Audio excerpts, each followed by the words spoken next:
नमस्कार. Newsroom strike मध्ये आपल्या सगळ्यांचं स्वागत. मी निखिला. आज आपल्या न्यूजरूम स्ट्राईक मध्ये आहेत, अर्थात त्यांची काही वेगळी ओळख करून देण्याची गरज नाहीये, केंद्रीय सामाजिक न्याय राज्यमंत्री रामदास आठवलेजी. आठवले साहेब, खूप खूप स्वागत तुमचं आमच्या न्यूजरूम स्ट्राईक मध्ये. माझे सहकारी आहेत, खूप मोठे एक प्रश्न काढून ते तुमच्यासाठी बसलेले आहेत. थेट उत्तर तुमच्याकडून आम्हाला अपेक्षित आहे. मात्र आमच्या या न्यूजरूम स्ट्राईक वर तुमची एक कविता हवी आम्हाला. आता एक तर निखिला म्हणजे नवीनच हा तुमचा कार्यक्रम सुरू झालेला आहे, निवडणूक आलेली आहे आणि निवडणुकीच्या वेळेला जो स्ट्राईक होतो त्याप्रमाणे सर्जिकल स्ट्राईक आता झाला, तर त्याच धर्तीवर तुम्ही आता निवडणुकीच्या या कालखंडामध्ये अनेक नेत्यांना बोलावून त्या ठिकाणी तुम्ही जो TV9चा जो न्यूज रूम स्ट्राईक आहे, तर अशा पद्धतीचा जो कार्यक्रम आपण ठेवलेला आहे. तर आता मी एवढं सांगतो की आमच्या हातात नेहमीच असतो माईक, आमच्या हातामध्ये नेहमीच असतो माईक, पण मी आज पाहणार आहे TV9चा न्यूज रूम स्ट्राईक.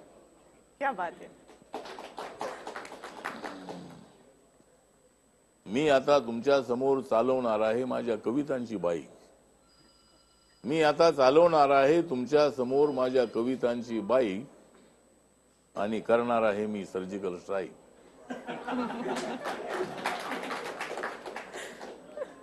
तर आता ठीक आहे, तर बोला, विचारा, काय प्रश्न विचारायचे असतील. न्यूजरूम स्ट्राईक आम्ही आता तुमच्यावर सुरू करतो. लोकसभेच्या किती जागा लढवणार आहात? आता किती जागा लढवणार आहे म्हणजे जागा 2 लढवण्याचा विचार होता, पण अजून एकही जागा अजून मिळत नाही आहे. एक तर निखिला म्हात्रेजी मागच्या वेळेला आपल्याला आठवत असेल की 2014 मध्ये ज्या वेळेला रिपब्लिकन पक्ष, रिपब्लिकन पार्टी ऑफ इंडिया हा बीजेपी शिवसेनेसोबत आला, त्यावेळेला मला एप्रिल महिन्यामध्ये बीजेपीच्या कोट्यातली राज्यसभा मिळाली होती आणि शिवसेनेच्या कोट्यातला सातारा हा जो लोकसभेचा मतदारसंघ आहे तो मिळाला होता. त्यामुळे यावेळेला माझी अशा पद्धतीची अपेक्षा होती की मी लोकसभेमध्ये आलं पाहिजे, अशा पद्धतीची देशभरातल्या लोकांची इच्छा आहे की मी तसा लोकांमधला मी लीडर आहे. आणि त्यामुळं राज्यसभेमध्ये मी यासाठीच आलो की मी शिर्डीमध्ये हरलो आणि प्रत्येक वेळेला आपल्याला मतदारसंघ बदलावा लागतोय आणि पुन्हा रिस्क घेऊ नये म्हणून मी राज्यसभेसाठी प्रयत्न केले. गोपीनाथ मुंडे असतील, देवेंद्र फडणवीस त्यावेळेला मुख्यमंत्री होते, नितीन गडकरी होते, राजनाथ सिंग त्यावेळेला अध्यक्ष होते आणि त्यावेळेला नरेंद्र मोदीजी त्यावेळेला प्रचाराचे प्रमुख होते. तर या सगळ्यांनी विचार केला की आठवले आपल्यासोबत आलेले आहेत आणि त्यांची जर राज्यसभेची मागणी आहे तर त्यांना ती देणं अत्यंत आवश्यक आहे. पण आता तुम्हाला लोकसभा लढवायची, मग आता तुम्हाला कुठला मतदारसंघ हवा? आता मला लोकसभा लढवायची आहे. मी 6 महिन्यापूर्वी मुख्यमंत्र्यांना बोललो होतो की माझी लोकसभा लढण्याची इच्छा आहे आणि ज्या मतदारसंघामध्ये मी 98 मध्ये निवडून आलो होतो, काँग्रेसच्या अलायन्समध्ये 98 मध्ये शिवसेनेच्या नारायण आठवलेंना हरवून मी त्या मतदारसंघात मी निवडून आलो होतो. मी सिद्धार्थ हॉस्टेलमध्ये राहत होतो. आंबेडकर कॉलेजचा, सिद्धार्थ कॉलेजचा माझा जवळचा संबंध होता त्या परिसराचा आणि त्यावेळेला मी 98 मध्ये शिवसेनेच्या कॅन्डिडेटला हरवून मी निवडून आलो होतो. त्यामुळं माझी मागणी अशी होती की मला लोकसभेमध्ये जायचं आहे. त्यामुळं जर भाजप आणि शिवसेना एकत्र येत असेल तर मुख्यमंत्र्यांनी ही जी जागा आहे, ही जागा राहुल शेवाळे माझे चांगले मित्र आहेत, त्यांच्यावर अन्याय व्हावा ही भूमिका माझी अजिबात नाही आहे. त्यामुळं मग मध्ये ज्या वेळेला मी अशा पद्धतीची मागणी केली की मला दक्षिण मध्य मुंबईमध्ये लढायचं आहे, त्यावेळेला राहुल शेवाळे अनेक वेळेला म्हणायचे की मला राज्यसभेमध्ये पाठवा. तर एक तर आता उद्धवजींनी मोठं मन करू, कारण बाळासाहेब ठाकरे असताना त्यांनी शिवशक्ती भीमशक्तीचा नारा दिला. भीमशक्ती शिवशक्तीचा प्रस्ताव ज्या वेळेला माझ्यासमोर ठेवला त्यावेळेला मी महाराष्ट्रातल्या लोकांशी चर्चा केली आणि लोक मला म्हणाले की शिवशक्ती भीमशक्तीचा प्रस्ताव योग्य प्रस्ताव आहे आणि बाळासाहेब ठाकरेंच्या म्हणण्याला आपण होकार दिला पाहिजे आणि त्याप्रमाणे मी होकार दिला. तर उद्धवजींनी बाळासाहेबांचं स्वप्न साकार करण्यासाठी एखादी जागा जी आहे ती माझ्यासाठी, मी जर शिवशक्ती भीमशक्तीच्या प्रयोगाला मान्यता दिली नसती तर इथं ज्या 42 जागा त्या निवडून आल्या शिवसेना भाजपच्या आणि मित्र पक्षांच्या, पण त्या जागा निवडून आल्या आता तुम्ही नसत्या. भाजप बरोबर गेलात ना, ज्या वेळेला नाही, शिवसेना आणि भाजप यांची युती तुटली त्यावेळेला तुम्ही भाजपच्या सोबत गेलात. नाही, मग आता शिवसेनेनं तुमच्यासाठी दक्षिण मध्य मुंबईचा लोकसभा मतदारसंघ का सोडावा? नाही भाजपसोबत जरी आम्ही गेलेलो असलो तर आता शिवसेनेसोबत आम्ही आलेलोच आहोत. म्हणजे मग शिवसेनेने जागा 26 जागा का कशा 25 जागा सोडल्या कशा त्याला बीजेपीला. तर बीजेपी जर शिवसेनेसोबत नव्हती तर बीजेपीने का जागा सोडल्या तर 25 जागा आपल्या पण आता बीजेपीला. शिवसेना म्हणते की भाजपनं आपल्या घटक पक्षांसाठी मित्र पक्षांसाठी त्यांच्या कोट्यातनं जागा नाही, सोडाव्यात. त्यांच्या- शिवसेना आपली जागा का सोडेल? आणि नाही, आठवले साहेब, मी आता दक्षिण मध्य मुंबईमध्ये जेव्हा गेले त्यावेळेला मी पाहिलं की राहुल शेवाळेंनी मोठे पोस्टर लावलेत आणि त्यांच्यासोबत म्हणजे बाकी नरेंद्र मोदी, अमित शहा आहेत, उद्धव ठाकरे आहेत, त्यांच्यासोबत तुमचाही फोटो वर लावलेला आहे. म्हणजे तुमच्या त्यांच्यासाठी तुम्ही एक स्टार प्रचारक असाल. नाही, माझा फोटो लावलेला आहे कारण ते उभा राहिले तर मी प्रचार करणारच आहे आणि मी उभा राहिलो तर ते प्रचार करणारच आहे. त्यामुळे अजून आता एकतर आपलं जे म्हणणं आहे ते बरोबर आहे, परंतु उद्धवजींनी एखादी जागा माझ्यासाठी सोडायला हवी होती आणि मी मुख्यमंत्र्यांना बोललो होतो की पालघरची जागा जी आहे ती पालघरची जागा त्यांना सोडा आणि त्या बदल्यामध्ये दक्षिण मध्ये मुंबईची जागा तुम्ही घ्या. बरं, माझी 1.25 वर्षाची राज्यसभा जी आहे ती राहुल शेवाळेंना द्या आणि एक्सचेंज ऑफर आहे का? एक्सचेंज ऑफर आहे अशी, म्हणजे राहुल शेवाळेंना राज्यसभेवर म्हणजे- पाठवा आणि त्यांची जागा लोकसभेची तुम्हाला द्या. हा, म्हणजे अजून विचार होऊ शकतो. 2 एप्रिलला अजून नॉमिनेशनला अजून वेळ आहे. 29 एप्रिलला आपली इलेक्शन आहे. त्यामुळे उद्धवजींनी अजून विचार करावा त्या दक्षिण मध्य मुंबईचा. आठवले साहेब, उद्धव ठाकरेंना कवितेमधून सांगा की म्हणजे मला ही जागा सोडा असं दक्षिण मध्य मुंबईची. कवितेतून काय शिवसेना आणि भाजप युतीवर तुमच्याकडे एखादी कविता तयार असेलच. नाही, शिवसेना नाही, शिवसेना भाजपच्या वर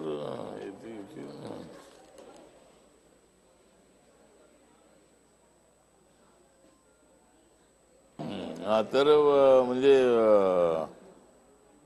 दादरच्या जवळ आहे जसं परळ, दादरच्या जवळ जसं आहे परळ तसा मी राजकारणात आहे सरळ. दादरच्या जवळ जसं आहे परळ तसा मी राजकारणामध्ये आहे सरळ. मला काँग्रेस आणि राष्ट्रवादी घालतायत भुरळ, मला काँग्रेस आणि राष्ट्रवादी घालतायत भुरळ. म्हणूनच मी बीजेपी आणि शिवसेनेसोबत आहे सरळ.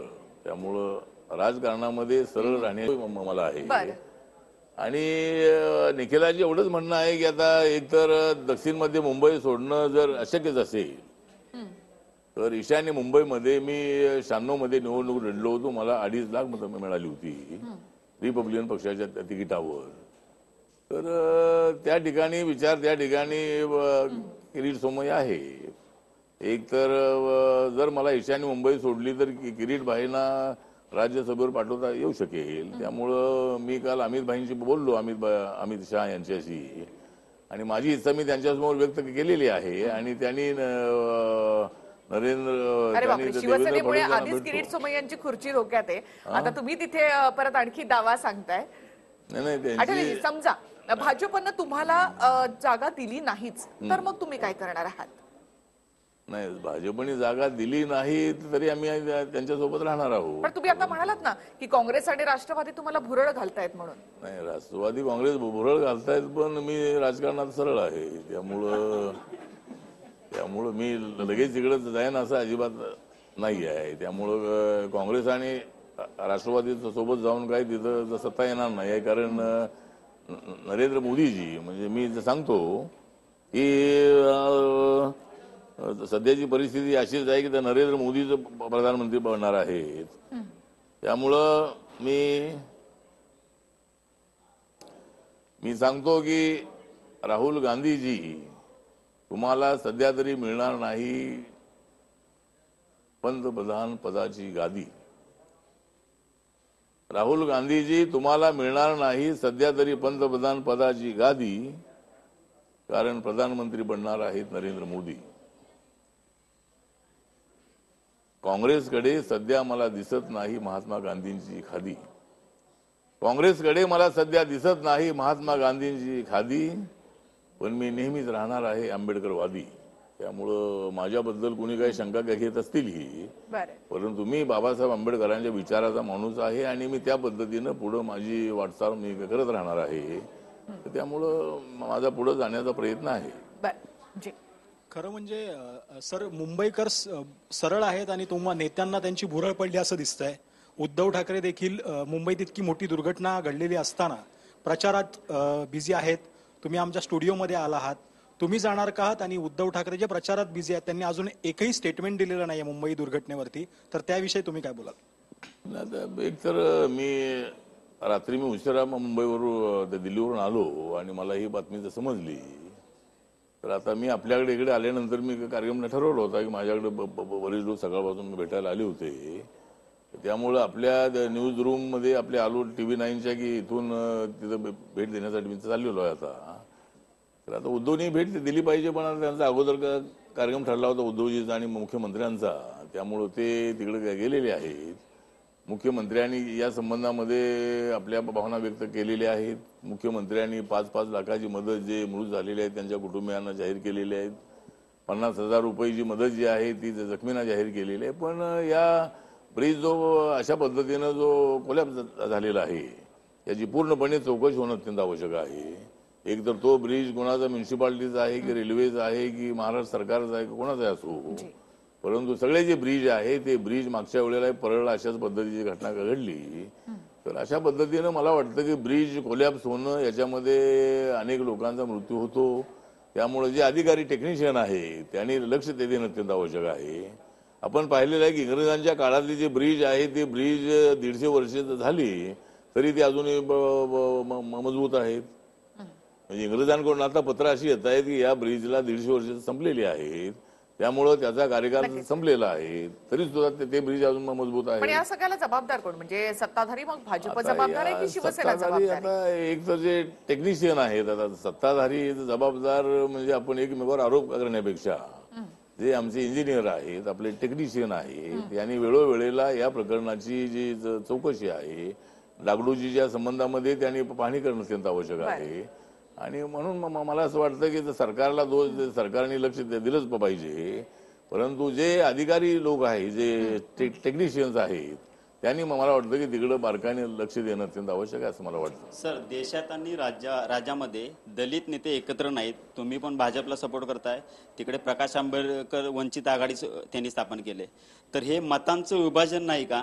आणि ते एकत्र येण्यासाठी तुम्ही काय कराल? आणि दुसरा एक आरोप होतोय विरोधकांचा की भाजप तुमचा मतांसाठी वापर करून घेते. नाही, ही गोष्ट खरी आहे की भाजप असेल की शिवसेना असेल, राजकारण असतं ते राजकारण सगळ्यांचं हे प्लस राजकारण असतं, मतं मिळण्याचं राजकारण असतं. एक तर रिपब्लिकन पक्षाला शिवसेना, भाजप किंवा काँग्रेस, राष्ट्रवादी यासाठी सोबत ठेवत होते, पण ठेवतात. दलितांची जी मतं आहेत, आंबेडकरांची जी मतं आहेत, ही मतं ही त्यांच्या पक्षाला मिळाली पाहिजे. एक तर मी काँग्रेस सोबत असताना काँग्रेसला मतं मिळालेली आहेत, मी राष्ट्रवादी सोबत असताना आमची मतं राष्ट्रवादीला मिळालेली आहेत, मी त्यांच्यासोबत असताना त्यांना सत्ता मिळालेली आहे, मी काँग्रेसला सोडल्यानंतर काँग्रेसची सत्ता गेलेली आहे, आणि मी भाजप सेनेसोबत आल्यानंतर या महाराष्ट्रामध्ये जी BMCची निवडणूक आहे 2012ची, त्या निवडणुकीमध्ये शिवसेनेचा महापौर करण्यामध्ये रिपब्लिकन पक्षाचा मोठा त्यामध्ये सहभाग होता. त्यानंतर झालेल्या 2014च्या लोकसभा निवडणुकांमध्ये 48 पैकी 42 जागा निवडून आल्या या महायुतीच्या, 23 जागा निवडून आल्या बीजेपीच्या, 18 जागा निवडून आल्या शिवसेनेच्या, आणि त्या ठिकाणी शिवसेना लढली होती 22 जागा, त्यांच्या 18 जागा निवडून आल्या, आणि बीजेपी लढली होती 24 जागा, त्यांच्या जागा निवडून आल्या 23 जागा निवडून आल्या. आणि तुम्ही ज्यांच्या सोबत असाल ते सत्तेत येतात. तर म्हणजे आम्ही ज्यांच्या सोबत असतो त्यांना ते सत्तेवर येतात. तर आता तुझा महत्वाचा प्रश्न असा आहे की माझी मतं मिळतात म्हणून ते मला जवळ करतात, पण माझी मतं त्यांना मिळतात हे सगळं माहिती असताना मला ते का डावलण्याचा प्रयत्न करतायत हे माझ्या अजून लक्षात येत नाही आहे. मुख्यमंत्र्यांचे माझे संबंध चांगले आहेत, उद्धवजींशी माझे संबंध अत्यंत चांगले आहेत. एखादी जागा जी आहे एखाद्या पक्षाला तुम्ही तर सोडू शकत नाही. माझा पक्ष साऱ्या देशामध्ये आहे. माझ्या एका जागेत भाजपनं तुम्हाला जागा सोडली नाही तर मग तुम्ही भाजपापासून वेगळे होणार का? नाही, भाजपासून मी वेगळा होणार नाही, कारण भाजपच माझ्यापासून वेगळी होणार नाही आहे. त्यामुळे भाजपला माझ्या मतांची आवश्यकता आहे. प्रश्न भाजपचा नाहीये, भाजपला तुमची मतं हवी आहेत, पण तुम्हाला काही मिळत नाहीये ना. तुम्हाला एक फक्त राज्यमंत्रीपद मिळालं, आणखी काय? जर आता असं काही जर अडचण आली तर आता एक तर आमच्या पक्षाने निर्णय असा घेतलेला आहे की सध्या तरी आपण एकदम अबाउट टर्न करणं बरोबर नाही आहे. त्यामुळे आपल्याला जागा मिळाली नाही की आम्ही लगेच चाललो, अशा पद्धतीचं जे धमकीचं राजकारण आहे, हे धमकीचं राजकारण करण्याची सवय मला अजिबात नाही आहे. आमच्या पक्षाने सगळा बारकाईने विचार करून हा निर्णय घेतलेला आहे की नरेंद्र मोदी पुन्हा पंतप्रधान बनणार आहेत. सत्ता मिळो की नाही मिळो, मी सत्तेच्या मागे लागणारा माणूस नाही आहे, पण मी ज्यांच्यासोबत जातो त्यांना सत्ता मिळते आणि त्या बदल्यामध्ये मला सत्ता मिळाली तर त्यांच्या पोटामध्ये का दुखतंय. त्यामुळं मी सत्तेसाठी मी तिकडे जातोय अशा पद्धतीचा माझ्यावर आरोप होतो. तर म्हणून मला असं वाटतं की निखिला तुझं जे म्हणणं आहे त्याप्रमाणे मला एक जागा मिळण्याची 90% जास्त टक्के मला खात्री आहे. त्यामुळे जागा मिळालीच नाही. भाजप तुम्हाला जागा देईल? नाही, जागा दलितांची मतं जर ट्रान्सफर करायची असतील तर थोडासा सॅक्रिफाईस करणं अत्यंत आवश्यक आहे. प्रकाश आंबेडकर यांच्या वंचित आघाडी संदर्भात आठवलेजींना नेमकं काय वाटतं? त्यांच्या सभांना होणारी गर्दी पाहता आठवलेजींना कुठेतरी थोडंसं जेलस फील होतं का, हे आपण विचारणार आहोत. एक छोटासा ब्रेक घेऊया. त्या संपूर्ण देशभरात ज्या काही दलितांविरोधी घटना घडल्या त्यानंतर दलित हे भाजप विरोधी झालेले आहेत, ह्याची कल्पना आहे भाजपला. मग अशा वेळेला त्या सगळ्याचा फटका तुम्हाला बसणार नाही का? नाही, मला फटका म्हणजे सगळे दलित नाराज आहेत असं अजिबात नाही आहे. कारण माझ्यासोबत दलितांची मोठी संख्या आहे आणि दलित अत्याचाराचा जो विषय आहे हा विषय निखिला हा काँग्रेसचं सरकार असो की बीजेपीचं सरकार असो, दलितांवर अत्याचार होत आलेले आहेत. जातीवादी मनोवृत्तीतून दलितांवर अत्याचार होता. त्यामुळे कुठलं सरकार अत्याचार करायचं सांगतंय असं अजिबात नाही आहे. त्यामुळे भाजपच्या काळामध्येच अत्याचार झाला असं म्हणता येणार नाही. खैर लांजेचा प्रकार घडला होता काँग्रेसच्या काळामध्ये, याचा अर्थ ते काँग्रेसने अत्याचार केले असं आमचं म्हणणं नाही आहे. पण जातीवादी मेंटॅलिटीतून दलितांवर अत्याचार होतात आणि ते संपवण्यासाठी सगळ्या लोकांनी सगळ्या पक्षांनी एकत्र आलं पाहिजे आणि अत्याचार करणाऱ्यांना कठोर शिक्षा झाली पाहिजे. यासाठी नरेंद्र मोदी सरकारने अॅट्रॉसिटी ऍक्टला पूर्णपणे संरक्षण देण्याचा निर्णय घेतला आणि पार्लमेंटमध्ये तो कायदा आणलेला आहे. मग अशा वेळेला मग तुमचं हे सगळं जे राजकारण आहे ते दलितांसाठी आहे की मग फक्त तुमच्या पदांसाठी आहे? नाही, आमच्या पदांसाठी नाही. आमचं जे पद आहे ते दलितांसाठीच आहे. आम्ही दलितांसाठी आहोत आणि आमचं पद दलितांसाठी आहे, दलित आमच्यासाठी आहेत. त्यामुळे बाबासाहेब आंबेडकरांनी सांगितलेलं आहे की जर गोरगरीब माणसाचं कल्याण करायचं असेल तर आपल्याला सत्ता मिळाली पाहिजे. आणि आता मी रोज 400-500 लोकांना भेटतो. देशभरातले लोक माझ्याकडे येतात आणि छोटी मोठी कामं जी लोकांची आहेत ती छोटी मोठी कामं होतात. तसा मी मंत्री ज्यावेळेला महाराष्ट्रामध्ये झालो त्यावेळेला मंत्रालयामध्ये दलित लोकांची संख्या फार कमी असायची, पण मी मंत्री झाल्यानंतर शेकडोच्या संख्येने हजारोच्या संख्येने लोक तिथे येऊ लागली, त्यांची कामं होऊ लागली छोटी मोठी. त्यामुळे बाबासाहेबांनी सांगितलं की सत्तेमध्ये आपण असलं पाहिजे. म्हणून माझ्या सत्तेसाठी मी इथं राहतो याचा अजिबात नाही. तुम्ही नेहमी म्हणता की मी सत्तेच्या बाजूने. सचिनचा प्रश्न आहे त्यासाठी. त्याला जोडून प्रश्न आहे की भाजपचे नेते किंवा केंद्रीय मंत्री म्हणतात की आम्ही संविधान बदलण्यासाठी सत्तेत आहोत, मग त्या सत्तेत आठवले का, असा प्रश्न तुम्हाला विचारला जातो विरोधकांकडून. तर मला प्रश्न विचारायला हरकत नाही आहे, परंतु कुठलाही भाजपवाला असं म्हणत नाही की आम्हाला संविधान बदलायचं आहे. नरेंद्र मोदी यांनी अनेक वेळेला सांगितलेलं आहे की बाबासाहेबांचं संविधान नसतं तर हा चहा विकणारा मोदी कधीही प्रधानमंत्री होऊ शकत नव्हता.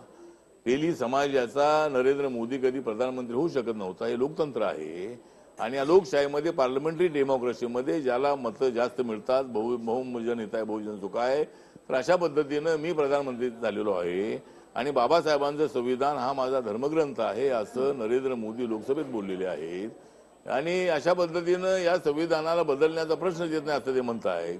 दलितांच्या आरक्षणाला हात लागणार नाही असं ते म्हणतायत. अॅट्रॉसिटी ऍक्टला पूर्णपणे संरक्षण देणारा कायदा पुन्हा ते करतायत. बाबासाहेब आंबेडकरांचे अनेक स्मारकं धडाधड पटापट ते पूर्ण करतायत आणि त्यांच्यावर असा आरोप होतो की हे संविधान बदलणार आहे. त्यामुळे आरोपामध्ये काही तथ्य नाही आहे. त्यामुळे हा काँग्रेसचा राष्ट्रवादीचा खोटा प्रचार आहे आणि जे कोणी संविधान बदलले त्यांना बदलण्याची ताकद आमच्यामध्ये आहे. आठवले राज्यातला प्रश्न आहे की राज ठाकरे यांनी अजून लोकसभा निवडणुकीत एंट्री केलेली नाहीये, तर त्यांच्या पक्षाचं भवितव्य काय, त्यांच्याबद्दल तुमचं विश्लेषण काय आहे? नाही, राज ठाकरे बद्दल माझं मत असं आहे की राज ठाकरे चांगले स्पोक्समन आहेत, स्पीकर आहेत, चांगले वक्ते आहेत आणि ते डॅशिंग असणारे अशा पद्धतीचे वक्ते आहेत. आणि राज ठाकरे जसे डॅशिंग आहेत तसं आम्ही डॅशिंग आहे. पण आमच्या दोघांचे राजकारणामध्ये वॉशिंग होतंय. आम्ही दोघे जण जरी डॅशिंग असलो तरी माझी परिस्थिती अशी आहे की मी माझ्या बळावर एक सुद्धा आमदार निवडून आणू शकत नाही. माझी ताकद फार मोठी आहे. मी जाईल त्या ठिकाणी शेकडोच्या संख्येने, हजारोच्या संख्येने कार्यकर्ते माझ्यासोबत आहे. त्यांना सत्ता नाही मिळाली तरी तसंच राज ठाकरेंचं आहे की त्यांच्यासोबत सुद्धा कार्यकर्ते भरपूर आहेत. त्यांच्या सभांना फार मोठी गर्दी असते, माझ्या सभांना फार मोठी नसेल, पण माझ्या सभांना सुद्धा गोरगरीब माणसांची गर्दी असते. पण मतं मिळत नाहीत अशा पद्धतीची परिस्थिती आहे. किंवा ती जरी मतं मिळालीही तरी ती मतं ही निवडून येण्या इतपत नाहीत. आणि म्हणून आपण जे मला विचारलेलं आहे की राज ठाकरेंचं जे भवितव्य आहे हे भवितव्य माझ्यापेक्षाही अत्यंत कठीण अशा पद्धतीचं आहे. कारण एकदा त्यांनी 13 आमदार निवडून आणले, नंतर एक आमदार निवडून आला, तो काँग्रेसमधून आलेला आमदार निवडून आला आणि तो पण आता त्या शिवसेनेमध्ये गेलेला आहे. त्यामुळं राज ठाकरेचं पॉलिटिकल जे भवितव्य आहे हे पॉलिटिकल भवितव्य शून्य आहे. आठवलेजींकडनं आपण छानशा या कविता ऐकलेल्या आहेत. यापुढे आपला राऊंड असेल तो म्हणजे रॅपिड फायर. त्यामध्ये ते कशी उत्तर देत आहेत ते आपण पाहणार आहोत. एक छोटासा ब्रेक इथे घेऊयात आणि आपण लगेच परत येऊयात. आठवले साहेब, एक आमचा न्यूजरूम स्ट्राईकचा एक रूल आहे की आम्ही इथे रॅपिड फायर घेतो. म्हणजे तुम्हाला एका शब्दात या सगळ्याचं उत्तर द्यायचं आहे. तर मी सुरुवात करते, मग आपण पुढच्या प्रश्नांकडे जाऊयात. महाराष्ट्राचं गृहमंत्रीपद जर तुम्हाला मिळालं तर तुम्ही पहिलं कोणाला जेलमध्ये टाकाल? मला जर महाराष्ट्राचं गृहमंत्रीपद मिळालं तर मी पाकिस्तानमधून दाऊदला ताबडतोब इथं पकडून आणेन. क्या बात आहे. रामदास आठवले राजकारणामध्ये नसते तर मग त्यांनी काय केलं असतं? जर मी राजकारणात नसतो तर मी फिल्म मध्ये मी अभिनय करत राहिलो असतो. त्या अभिनयाकडे आणि तुमच्या आणखी कविता वाचनाकडे मी येणार आहे. कारण संसदेमध्ये सुद्धा तुम्ही खूप हलकं फुलकं असं वातावरण करत असता. भाषणामध्ये कविता म्हणाव्यात हा सल्ला तुम्हाला कोणी दिला होता? भाषणामध्ये कविता म्हणाव्यात हा सल्ला तुम्हाला कोणी दिला होता? कारण मी बऱ्याच लोकांवरती करत होतो हल्ला. मी राजकारणामध्ये बऱ्याच लोकांवर करत होतो हल्ला. त्यामुळे मला कवितांचा मिळत होता त्यांच्याकडून सल्ला. मला तर आता गाठायचा आहे फार दूरवरचा पल्ला. मला तर आता गाठायचा आहे ईशान्य मुंबईचा पल्ला. मला तर आता गाठायचा ईशान्य मुंबईचा पल्ला. आणि पल्ला पाहूया त्या ठिकाणी कोण करतंय कल्ला. आठवलेंचे आवडते कवी कोण? कुसुमाग्रज. एक सल्ला जर तुम्ही कोणाला द्यायचा ठरवला तर राहुल गांधींना तुम्ही काय सल्ला द्याल आणि राज ठाकरेंना काय सल्ला द्याल? राहुल गांधींना मी हा सल्ला देईन की सध्या तरी पंतप्रधान पदाची मनामध्ये तशा पद्धतीची भावना ठेवून आपण तशा पद्धतीचा विचार करून अजूनही आपल्याला वेळ आहे. आणि नरेंद्र मोदींवरती आपण चुकीची टीका करू नका एवढा त्यांना माझा सल्ला आहे. आणि राज ठाकरेंना आपला सल्ला हे आहे की राज ठाकरे यांनी उद्धव ठाकरेंच्या सोबत पुन्हा जायला पाहिजे. आणि उद्धव ठाकरे आणि राज ठाकरे एकत्र आले तर अजूनही त्यांची शिवसेनेची ताकद मोठी होऊ शकेल. आणि बाळासाहेबांच्या मनामधली भावना आपण मान्य केलेली आहे असाही त्याचा अर्थ होऊ शकेल. कारण बाळासाहेबांची इच्छा होती की उद्धवजी आणि राजने एकत्र आलं पाहिजे. पण या दोघांनी एकत्र आलं पाहिजे असं जसं माझं म्हणणं आहे तसं प्रकाश आंबेडकर आणि मी एकत्र आलं पाहिजे असं माझं म्हणणं आहे. त्या मुद्द्याकडे येते आठवले साहेब मी. हे रॅपिड फायर झाल्यानंतर तुमचा आवडता नेता कोण? उद्धव ठाकरे, शरद पवार की मग देवेंद्र फडणवीस? काय कोण कोण काय काय नाव साहेब? तुमचा आवडता नेता कोण? उद्धव ठाकरे, शरद पवार की देवेंद्र फडणवीस? नाही, माझा आवडता नेता म्हणजे पूर्वीचे शरद पवार होते आणि सध्या देवेंद्र फडणवीस. आता सध्याचे म्हणजे जे पद देतील ते तुमचे आवडते? नाही, आवडते. बर. एक प्रश्न रामदासजी तुमच्यासाठी असा आहे की अनेकदा सभागृहामध्ये आम्ही बघितलेलं आहे की खूप महत्वाचं काही बिल्स आलेली असतात, त्याच्यावरती चर्चा वगैरे असते, तेव्हा देखील तुम्ही तुमच्या कविता सादर करता. असं कधी झालंय का हो की तो दिवस संपल्यानंतर जेव्हा घरी जातात तेव्हा पश्चाताप झाला थोडासा की नाही आज खूप महत्वाचा विषय होता त्याच्यावरती मी कविता सादर करायला नको हवी होती, असं झालंय कधी? नाही, ते पार्लमेंटमध्ये अडचण अशी आहे की मी ज्या कविता करतो त्या कवितातून मला जे बोलायचं आहे ते मी बोलतच असतो मी. तर त्या कवितेचा जर आपण अभ्यास केला तर अनेक लोकांचं म्हणणं असं आहे की त्या कवितेतून तुम्हाला कमीत कमी वेळेमध्ये जे काही तुम्हाला बोलायचं तुम्ही बोललेले आहात. दुसरी गोष्ट अशी आहे की मला बोलण्यासाठी जो वेळ हवा असतो तेवढा वेळ मिळत नाही, कारण मी एकटाच त्या ठिकाणी खासदार असल्यामुळं पार्लमेंटमध्ये जास्त वेळेला मला बोलायला मिळत नाही. त्यामुळं म्हणजे थोडक्यात तुम्ही इतर तो आशय त्या विषयावरती कवितांमधून इतर विषयावर मी बोलणं आवश्यक आहे आणि आपल्या मताशी मी सहमत आहे की कवितांच्या व्यतिरिक्त मी तिथं बोललं पाहिजे. तर ज्या वेळेला संधी मिळते त्यावेळेला मी बोललेलं आहे. जर आपण रेकॉर्ड काढून बघितलं तर अनेक वेळेला मी कवितांशिवाय सुद्धा बोललेलो आहे. पण असं कधी झालंय का की संसदेमधलं वातावरण खूप तापलेलं आहे आणि खूप गंभीर असं वातावरण आहे, अशा वेळेला तुम्ही छान कविता सादर केली आणि तिथे मोदी हसतायत? नाही, आता ते एक तर मला अशा बसून आता या ज्या मी 3-4 कविता लिहिल्या तर आता हे आता कुणाला एखाद्याला आवडत नसेल, पण अनेक लोकांना माझ्या कविता आवडतात असं त्यांचं म्हणणं आहे. आणि खुसखुशीत भाषणं ही लोकांना आवडतात.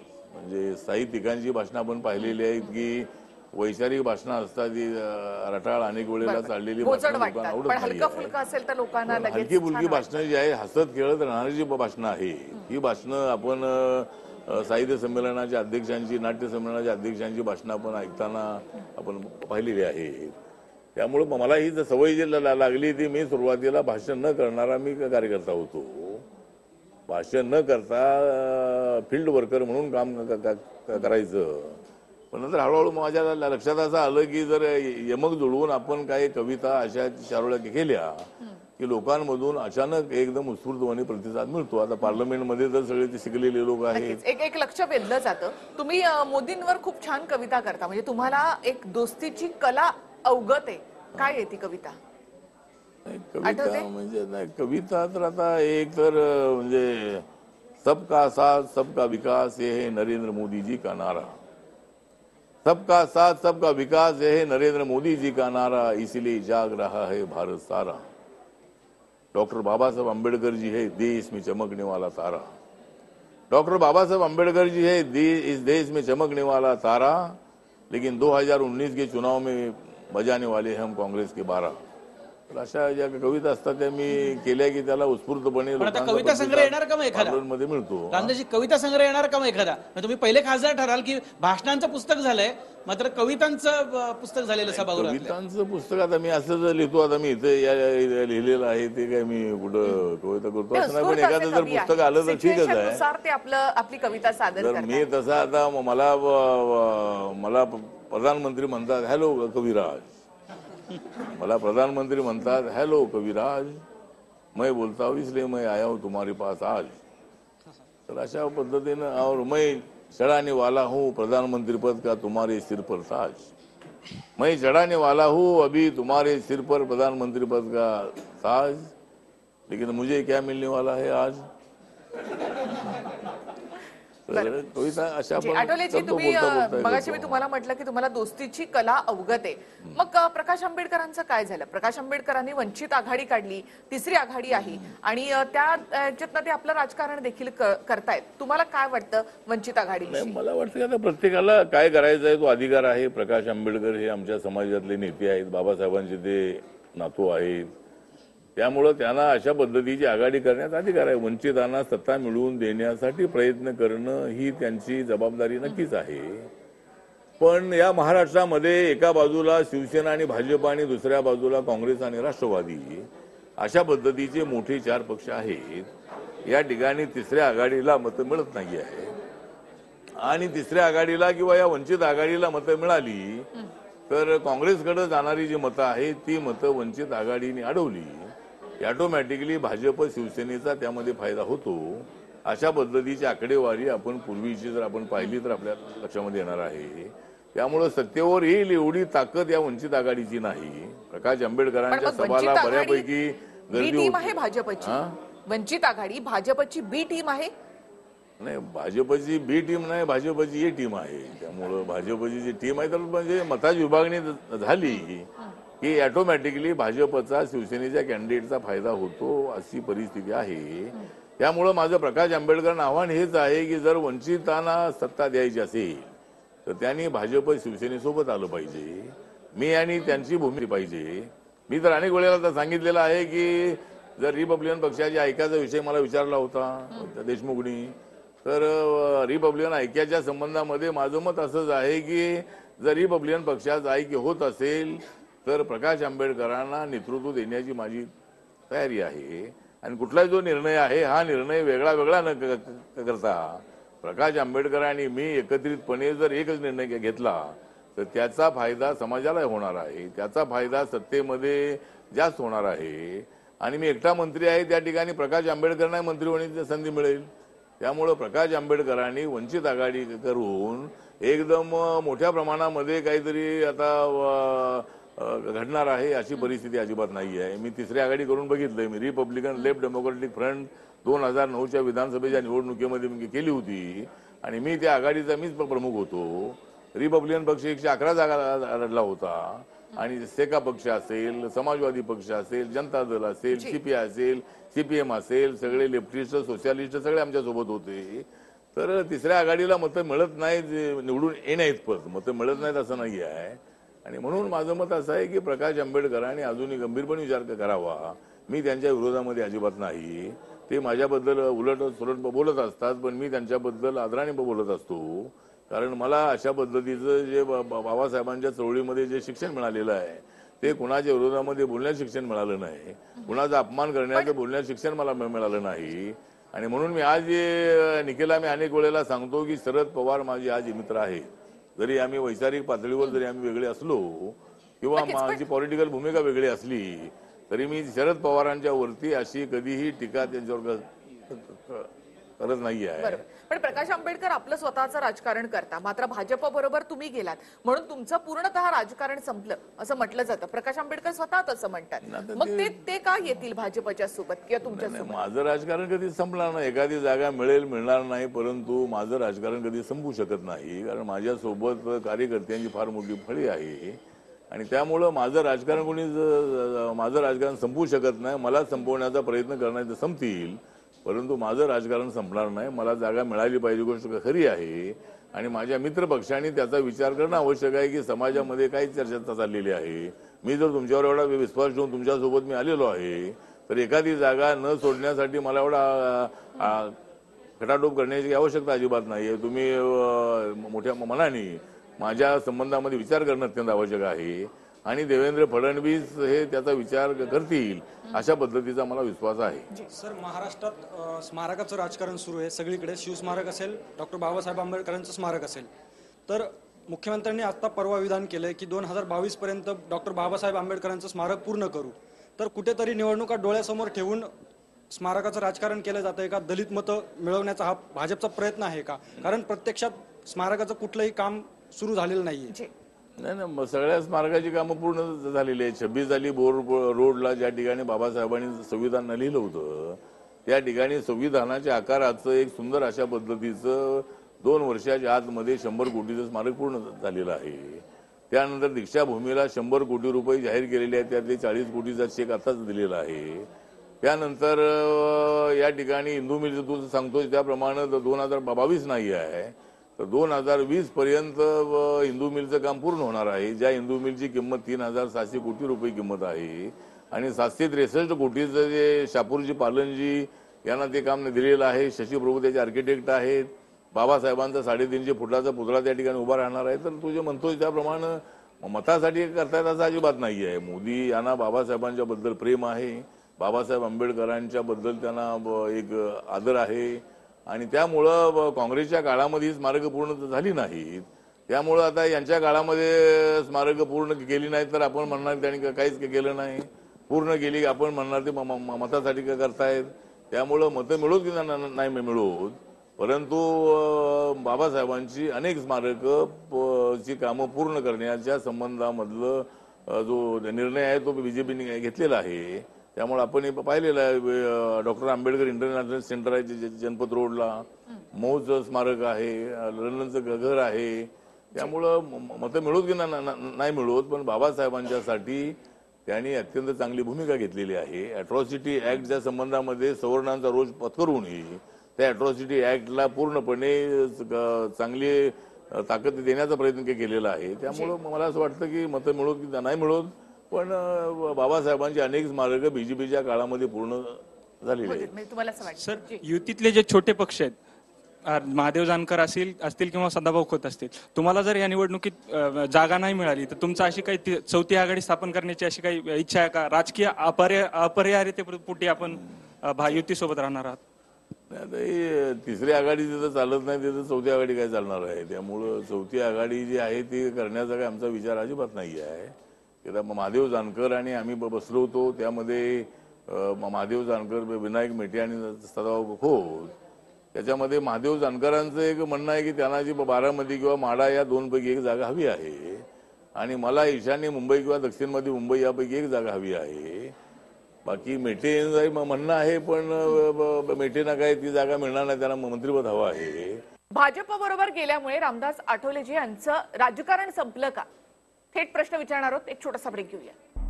सोलापूरमधून सुशीलकुमार शिंदे काँग्रेसकडून उभे राहिलेत. प्रकाश आंबेडकर पण असं बोलतात की लढणार तिकडून. समजा भाजपने तुम्हाला तिकीट दिली तर तिरंगी सामना होईल का? नाही, सोलापूरमध्ये काय मी तर जाणार नाही, कारण मी पूर्वी पंढरपूरमध्ये मी 10 वर्ष होतो. सोलापूर जिल्ह्याचा खासदार म्हणून मी 10 वर्ष त्या ठिकाणी होतो, आणि सोलापूरची काय मागची माझी अजिबात नाही आहे. सुशीलकुमार शिंदे आहेत म्हणून त्या ठिकाणी जायचं नाही असं अजिबात नाही आहे. आणि प्रकाश आंबेडकर काय सोलापूरमधून लढणार नाही, त्यांनी जाहीर केलेलं आहे की ते अकोल्यामधून लढणार आहेत. तर सोलापूरमध्ये काय माझी लढण्याची इच्छा नाही. मला एक दुसरा प्रश्न आहे. शरद पवार जर पंतप्रधान पदाची स्वप्न पाहतायत, समजा तिसरी आघाडी आली देशामध्ये, त्यांना बहुमत चांगलं मिळालेलं, जागा मिळाल्या, आणि तशी वेळ आली तर तुम्ही वैयक्तिकरित्या पाठिंबा द्याल त्यांना? आता मी तर पवार साहेब काय पंतप्रधान होऊ शकत नाहीत, कारण ते आता माढ्यामध्ये उभा राहणार होते, पण त्यांच्या लक्षात आलं की नरेंद्र मोदीचं नंतर किंवा एनडीएचं सरकार येणार आहे, त्यामुळं विनाकारण निवडणुकीवर उभं राहून काही उपयोग नाही आहे. त्यानंतर पवार साहेबांचं स्टेटमेंट आहे की एनडीएचं सरकार येईल पण मोदी प्रधानमंत्री बनणार नाही. त्यामुळं पवार साहेबांचा काही पंतप्रधान पदासाठी नंबर लागेल अशी परिस्थिती अजिबात नाही, आणि अशी वेळ अजिबात येणार नाही, कारण एनडीएला पूर्णपणे बहुमत मिळणार आहे. युपीएला त्या ठिकाणी बहुमत मिळेल अशी परिस्थिती नाही, आणि काँग्रेस पक्ष काय शरद पवारांना पाठिंबा देणार नाही आहे, आणि शरद पवार काय राहुल गांधींना पाठिंबा देणार नाही आहेत. त्यामुळं विरोधकांकडे पंतप्रधानांचे 10 उमेदवार आहेत, आणि त्यामुळे जनता जी आहे ती जनता नरेंद्र मोदींना, आमच्याकडे एकच कॅप्टन आहे, त्यांच्याकडे अनेक कॅप्टन आहेत. जेवढी टीम आहे तेवढे कॅप्टन त्यांच्याकडे आहेत. आमच्याकडे एकच टीम आहे आणि त्याचे कॅप्टन नरेंद्र मोदी आहेत, आणि माझ्यासारखा चांगला बॅट्समन त्यांच्यासोबत आहे. त्यामुळं या ठिकाणी आम्हाला 300 पर्यंत रन काढायचे आहेत. बाकीच्या रन काँग्रेसने काढाव्यात, परंतु 300 पर्यंत रन काढण्याची जबाबदारी आमच्या सगळ्यांवर आहे. त्यामुळे पाहूया, जरी आता काही जरी थोडेसे रिपोर्ट इकडे तिकडे मागे पुढे आले असले तरी आम्ही 300चा आकडा पार करू अशा पद्धतीचा मला विश्वास आहे, आणि त्याप्रमाणे आम्ही चांगल्या पद्धतीची खेळी या निवडणुकीमध्ये करणार आहोत. आठवलेजी, प्रकाश आंबेडकर यांच्या सभांना होणारी प्रचंड गर्दी, त्यानंतर महाराष्ट्रामध्ये नुकताच येऊन गेलेला चंद्रशेखर आझाद यांच्याविषयी तुमचं काय मत आहे? नाही, आता प्रकाश आंबेडकरांच्या सभांना गर्दी होते, पण प्रचंड गर्दी होते अशी काही परिस्थिती नाही आहे, आणि माझ्या सभांना गर्दी होते, पण नुसती गर्दी करून काही मतं मिळत नाही. जशी बाळासाहेब ठाकरेंच्या सभांना गर्दी असायची, उद्धव ठाकरेच्या सभांना गर्दी असते, तशी गर्दी कदाचित भीमा कोरेगावच्या नंतर, भीमा कोरेगावच्या इन्सिडेंटच्या नंतर प्रकाश आंबेडकरांनी बंद जाहीर केलेला होता, आणि मी निखिला मंत्री असल्यामुळं मी काय बंद जाहीर करू शकत नव्हतो. पण त्या बंदमध्ये समाज म्हणून माझा पक्ष आणि माझे कार्यकर्ते 80% सगळे जेलमध्ये गेले होते. त्यामुळं झालेल्या बंदमध्ये माझ्या पक्षाचा फार मोठा सहभाग होता, पण त्याचं क्रेडिट प्रकाश आंबेडकरांना मिळालं त्याचा आम्हाला आनंद आहे. आणि त्यानंतर प्रकाश आंबेडकरांनी जो वंचित आघाडी केली, त्यानंतर MIM सोबत त्यांनी जो अलायन्स केलेला आहे, त्यामुळं ज्यांना सेना, भाजप, काँग्रेस, राष्ट्रवादीकडून तिकीट मिळत नाही आहे, अशा पद्धतीचे काही नेते जे आहेत ते नेते त्यांच्यासोबत आहेत, आणि त्यामुळं कदाचित काही ठिकाणी त्यांच्या सभांना गर्दी होत आहे. माझ्या त्यांना शुभेच्छा आहेत, परंतु त्याचा फारसा परिणाम महाराष्ट्राच्या राजकारणावर होणार नाही. एक जाता जाता एक छानशी कविता तुमच्याकडून, एक 4 ओळी. आता काय कविता आता काय करायचं. आता आपण सांगताय की नेहमीच मी आहे कवी. मला सगळेच म्हणतात की तुम्ही आहात शीघ्र कवी, पण माझ्या बाजूने TV 9ची बातमी हवी. खूप खूप धन्यवाद. तुम्ही आमच्याबरोबर आमच्या या न्यूजरूम स्ट्राईक मध्ये सहभागी झालात त्याबद्दल खूप खूप धन्यवाद. चला चला. न्यूजरूम स्ट्राईक मध्ये आज आपण इथे थांबूयात. नमस्कार.